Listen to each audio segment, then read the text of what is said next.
6 నెలల సావాసానికి వాళ్ళు వీళ్ళవుతారని అంటారు. అలాంటిది ఏళ్లకు ఏళ్లు సావాసం చేశారు వాళ్ళందరూ.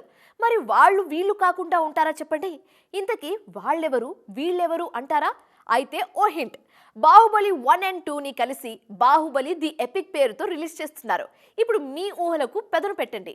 వాళ్ళెవరో వీళ్ళెవరో. ప్రభాస్, అనుష్క, తమన్నా, రానా, రమ్యకృష్ణ, సత్యరాజ్ వీళ్ళందరిది బాహుబలి ఫ్యామిలీ. వీళ్ళని కలిపింది దర్శక ధీరుడు రాజమౌళి. అప్పుడు కలపడమే కాదు, ఇప్పుడు దగ్గరుండి మరొకసారి కలిపే ప్రయత్నం చేస్తున్నారాయన. ఆనాటి సంగతుల్ని వాళ్లు గుర్తు చేసుకోవడమే కాదు, మనతో పంచుకోవడానికి రెడీ అవుతున్నారు. ప్రభాస్, రానా, అనుష్కతో ఒక ఇంటర్వ్యూ ప్లాన్ చేసింది టీం.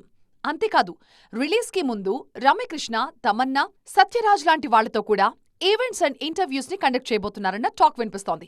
SSMB 29 షూట్ కి చిన్న బ్రేక్ ఇచ్చి రాజమౌళి కూడా చివర్లో ప్రమోషన్స్ కి రానున్నారు. బాహుబలిని ఆల్ టైమ్ ఫేవరెట్ అని చెప్పే ప్రతి ఒక్కరికి పండగ లాంటి వార్త ఇది. ఈ ఇయర్ సెకండ్ హాఫ్ లో వచ్చే సినిమాల గురించి ఆలోచించేవారంతా అత్యంత పెద్ద సినిమా ఇదే అని మాట్లాడుకుంటున్నారు.